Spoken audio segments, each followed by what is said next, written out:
સાચું કહું તો હવે તમે આવ્યા જ છો ને તો મને તો એવું લાગે છે કે આપણે જમતા જમતા રૂપેશ અને સેજલના લગ્નની તારીખ પણ નક્કી કરી નાખી.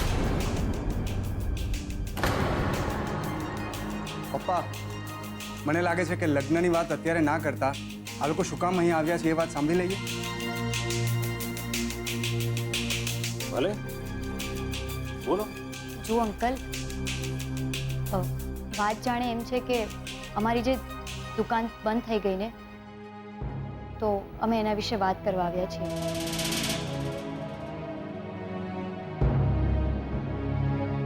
ઇન્કમ ટેક્સ વાળાઓએ અમારી દુકાનને સીલ કરી દીધી છે અને નુકસાન પણ બહુ બધું થઈ ગયું છે. તો શું અંકલ આમાં તમે કંઈ કરી શકો ખરા?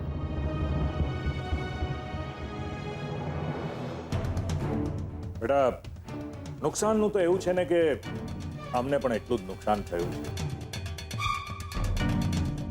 પણ હવે શું થાય? મોટા માણસો સાથે તમે ઓળખાણ રાખો, હા, એમની ઓળખાણ ભોગવો, સંબંધો ભોગવો, તો પછી ક્યારેક ક્યારેક આપણે પણ થોડો ભોગ આપવો પડે.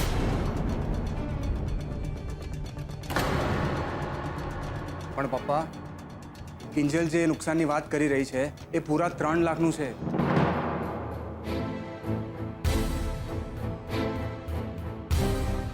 એમની દુકાને વિશેની મીટિંગ ચાલતી હતી ને એ જ સમયે ઓફિસરે આવીને રેડ પાડી અને 3 લાખ રૂપિયા લઈ ગયા.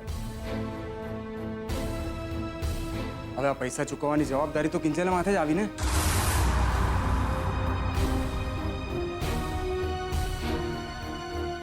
જવાબદારીનું તો એવું છે ને કે ગમે ત્યારે ખંખેરી શકાય.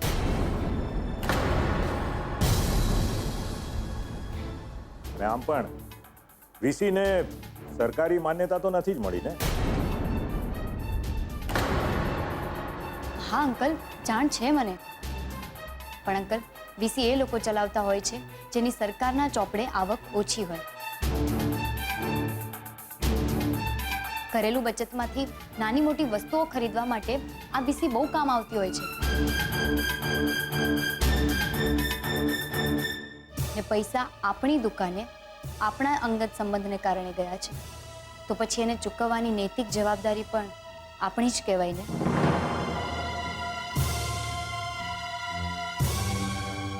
હા ભાઈ, હા, તો હું ભૂલી જ ગયો. હા, મધ્યમ વર્ગનો કોન્સેપ્ટ મારા ધ્યાનમાં જ ના આવ્યો.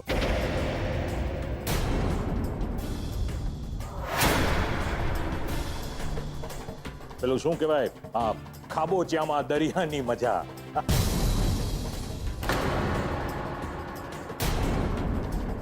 પપ્પા, વાત અહીંયા મજાની નથી થઈ રહી.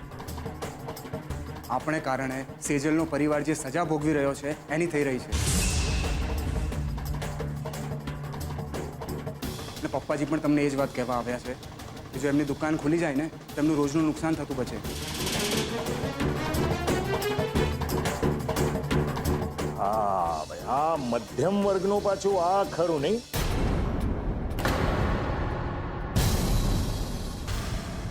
થોડા દિવસ ધંધો બંધ રહ્યો એટલે વાત સીધી બજેટ પર આવીને ઊભી રહી જાય.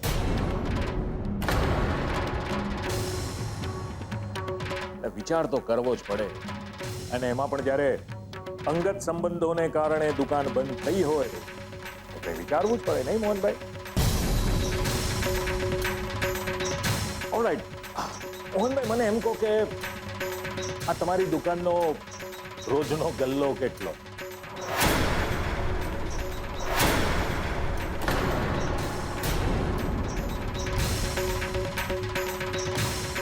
બોલો બોલો, કેટલો? 1000?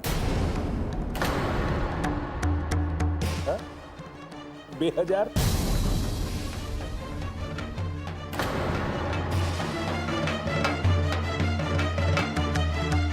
અંકલ, વાત પૈસાની નથી. અહીંયા વાત એ છે કે વર્ષોથી અમારી શાખ ચાલતી આવી છે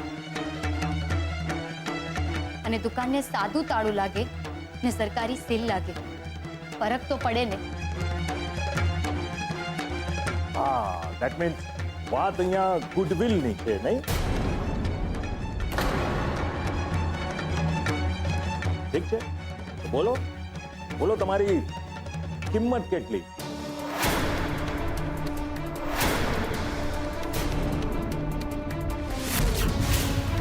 આઈ મીન તમારા ગુડવિલની કિંમત કેટલી? પપ્પા આ શું બોલો છો તમે? બિઝનેસની ભાષા બોલું છું ભાઈ, તને નહીં સમજાય? તું બિઝનેસ નથી કરતો ને. સેજલને પૂછ, સીએ છે ને. કંપનીની બેલેન્સ શીટ જ્યારે તૈયાર થતી હોય ને તેમાં આ ગુડવિલ શબ્દ આવતો હોય છે અને એમાં એની કિંમત પણ આંકવામાં આવતી હોય છે. તો બોલો મોહનભાઈ, શું કિંમત છે તમારી?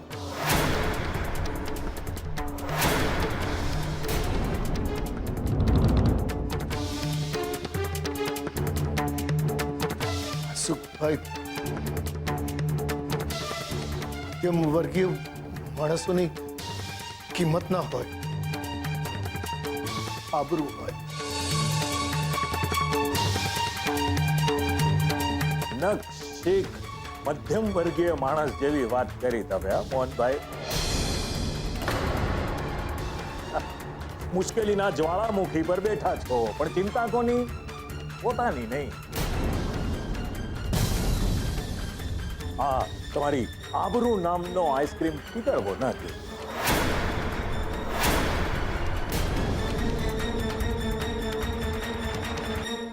ચલો રજા લઈએ, બહુ ટાઈમ થઈ ગયો. અરે નાના, હોતું હશે કઈ? માસુક સંધિનો નિયમ છે કે નુકસાનીની ભરપાઈ કર્યા વગર વાત અધૂરી મૂકવાની નહીં. તમને એમને એમ તો નહીં જ જવા દો. પદ્મા, એક કામ કર, મારા કબાટના ડ્રોવરમાં 1 લાખ રૂપિયા પડ્યા છે કેશ. એમાંથી 60,000 રૂપિયા લઈ જાઓ.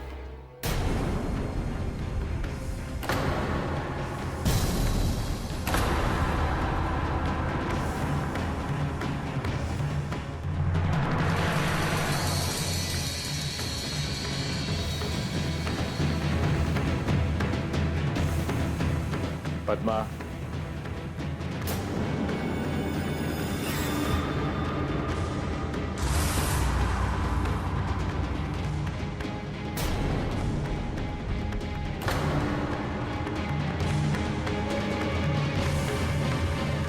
જા.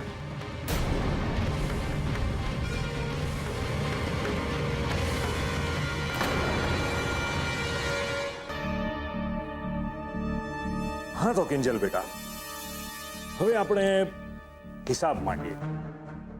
જો બેટા, મને નથી લાગતું કે બીજા 4 દિવસ સુધી તમારી દુકાન પાછી ખુલે. આપણે 1 દિવસના તમારા ગલ્લાના 2,000 ગણીએ તો 5 દિવસના 2,000 ને લેખે થશે 10,000, બરાબર? રહી વાત તમારી આબરૂની,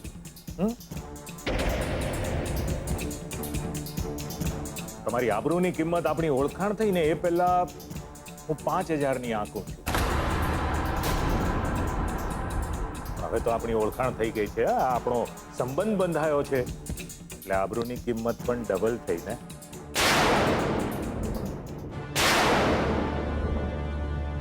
તો 5 ના થશે 10,000, એટલે 5 દિવસના 10,000 લેકે 50,000. 2,000 ગલ્લા, 50,000 આબરૂના, એટલે કુલ મળીને થશે 60,000 રૂપિયા. હું હિસાબમાં બહુ જ પાક્કો છું અને ચોખ્ખો પણ.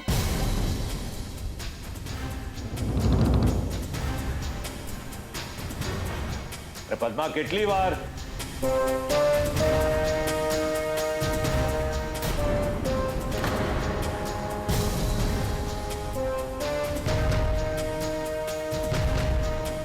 મને નહીં, મોહનભાઈને આપ.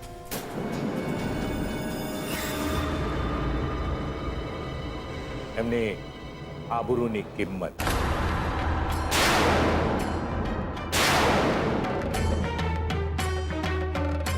આપ જો મોહનભાઈ, અને બીજી એક વાત, દુકાન વધારે દિવસ બંધ રહે તો જરા પણ ચિંતા નહીં કરતા. દિવસના 12,000 લેકે હું રૂપેશ સાથે રકમ મોકલાવતો રહીશ.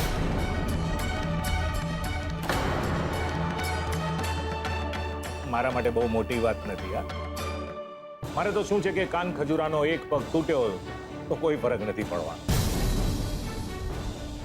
શું છો કે તમે મારા ઘરે આવો અને હું જો તમને ના પાડું, મારા ઘરનો ઉમરો ઓળંગવામાં તમારા પગ ભારે થઈ જાય નહીં?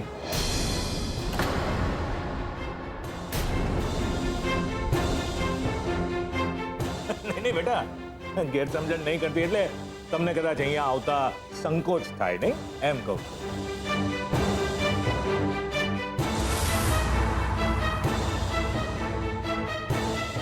મોહનભાઈ, 60,000 ઓછા પડ્યા તમને.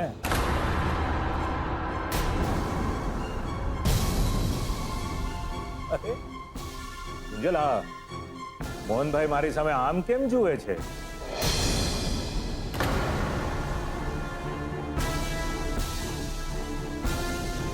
કારણ કે અંકલ, આ હિસાબમાં ગડબડ છે. શું છે કે એક મધ્યમ વર્ગીય માણસ માટે એની આબરૂ અને મંદિર પર ફરકતી ધજા બેઉ સરખા. એમાં ભાવ જોવાના, ભાવ કરવાના બેસે. એટલે આમાં જે અમારી મહેનતના અને હકના પૈસા છે એ જ અમને ખપે, અને એ છે 14,000. એક દિવસના બકરા લેખે 2,000 એટલે થયા 10,000, અને બાકીના રેડ પડતી વખતે અમારા ગલ્લામાં પડેલા 4,000. બસ બાકીના 46,000 તમને પાછા.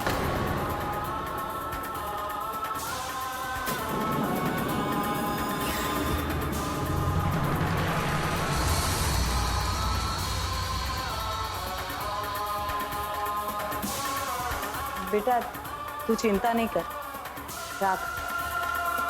ના આંટી, અમે તો મધ્યમ વર્ગીય, અને જન્મ્યા ત્યારથી અમારી ગળથૂંથીમાં એક વાત બરાબરની ગળી કાઢી. જેટલી ચાદર હોય ને એટલા જ પગ ફેલાવા. ખોટી ધામધૂમ અમે કરતા નથી અને કોઈ પાસે કરાવતા નથી. અને શું છે, પૈસા તો આજે છે ને કાલે ના પણ હોય તો તકલીફ પડે. બરાબર અંકલ? અને આજકાલ તો તમને પણ રોકડાની ખેંચ હશે ને? દુકાન ખાલી અમારી જ થોડી ગઈ છે. તમને કામ આવશે, રાખી દો. કાન ખજૂરાના 3-4 પગ.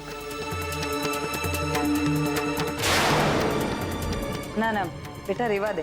ના આંટી, શું છે, પેલા આપણે વીસી વાળાને 3 લાખ આપવાના છે ને, મળી રહે. એટલે હવે બચ્યા 2,54,000. બરાબર અંકલ? હું પણ હિસાબમાં પાક્કી અને ચોખ્ખી છું, તમારી જેમ જ.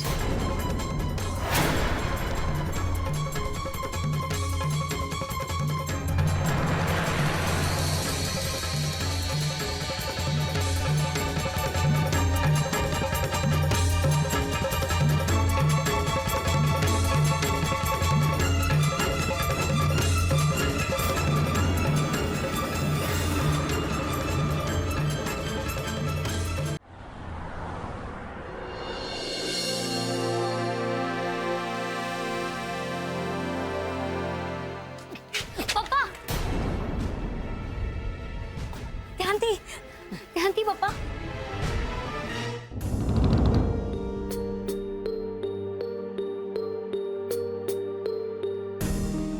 જુઓ પપ્પા, આપણે માસુક અંકલ સાથે માત્ર વાત કરવા આવ્યા હતા, અને જે આપણે કરી ચૂક્યા. પપ્પા, અંદર ઘરમાં જે કંઈ પણ વાત થઈ આપણે ત્યાં જ મૂકીને જઈએ. પ્લીઝ તમે અહીંયા બેસો, હું રિક્ષા લઈને આવું છું.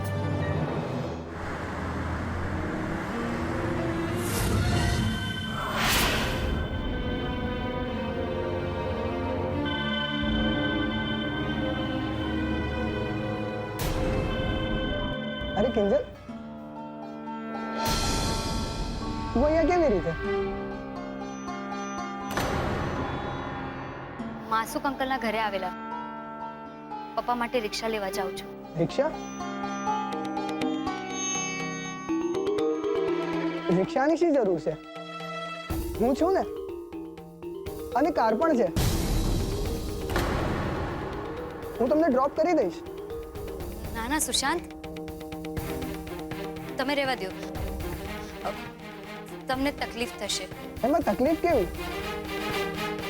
હું અહીંયા મારા ફ્રેન્ડને જ મળવા આવ્યો હતો અને હવે પાછો જઈ રહ્યો છું.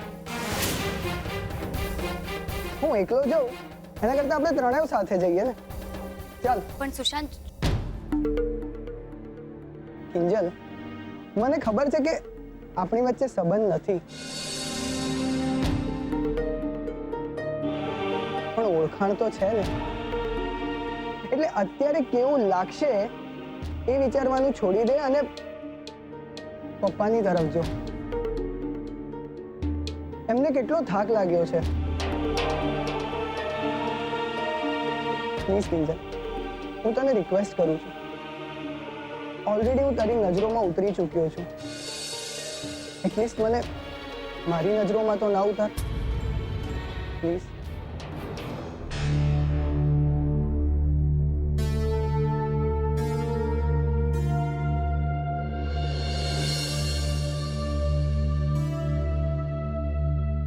જય હટ.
કિંજલ સુશાંતની સાથે?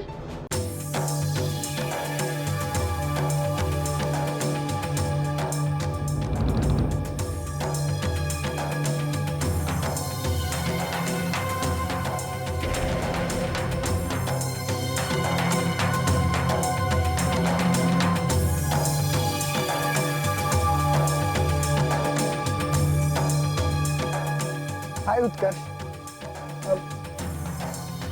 First of all I am sorry.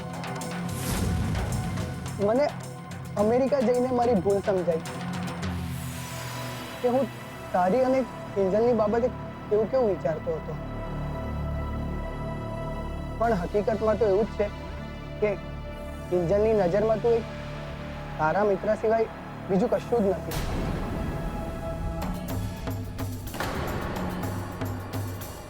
I am sorry. Can we be friends?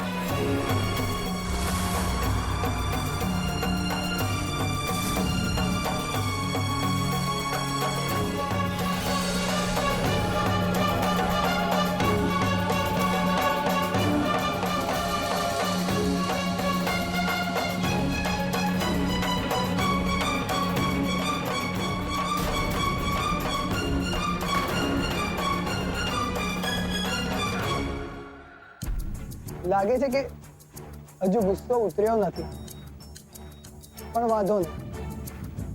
મને વિશ્વાસ છે કે એક દિવસ તું સામેથી આવીને મારી સાથે હાથ મેળવીશ અને કહીશ, ફ્રેન્ડ્સ,